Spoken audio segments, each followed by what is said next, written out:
80-90च्या दशकातली आपली पिढी आपल्याला शाळेत शिकवत होते की प्लुटो हा एक ग्रह आहे, बरोबर ना? तुमच्या सगळ्यांनाही माहीत असेल की प्लुटोला आपण ग्रह मानत होतो, आणि आता त्याने सांगितलं ग्रह नाही आहे, तो तारा आहे.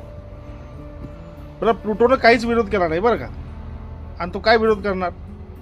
तसंच आता सांगतायत की 100 मीटरच्या वरची जो डोंगर 100 मीटर उंचीचा आहे तोच अरवली आहे. हजारो वर्षापूर्वीचा हिमालयापेक्षा जुना अरवली पर्वत आता 100 मीटरचा आहे, तरच तो पर्वत आहे. नाहीतर त्याच्या खाली जे आहे तिथे तुम्ही उत्खनन करू शकता. तसा महाराष्ट्रातल्या कोकण विभागाचा आणि राजस्थान, हरियाणा, दिल्ली आणि गुजरात या राज्यात 700 किलोमीटर पसरलेल्या अरवली पर्वताचा काही संबंध नाही आहे. पण जर हे असं चालू राहील ना, तर उद्या सह्याद्री ही पोखरायला चालू करतील, आणि सह्याद्री पोखरला तर कोकण वाळवंट बनून जाईल.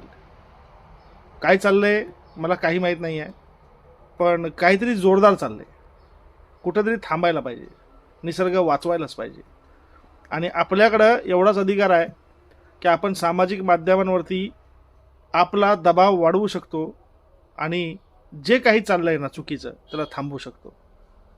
आता या विषयावरती तुम्हीही जरा रिसर्च करा की काय चाललंय ते, आणि मला नक्की सांगा. कारण एवढं मी अभ्यास करणारा माणूस नाही आहे की ते सगळं खोलात जाऊन विचार करेन. पण सगळीच लोक बोलायला लागल्यात अरवली पर्वताबद्दल. मी म्हटलं आपल्या सह्याद्रीची आपण काळजी घेतली पाहिजे, कारण नवीन महाबळेश्वर पण उभारण्याचा काहीतरी डाव मांडला जातोय. आणि माझ्या असं ऐकण्यातही आलं आहे, मी अभ्यास करतो त्यावर, की सह्याद्रीचाही काही भाग एका कंपनीला द्यायचा घाट घातला गेला आहे.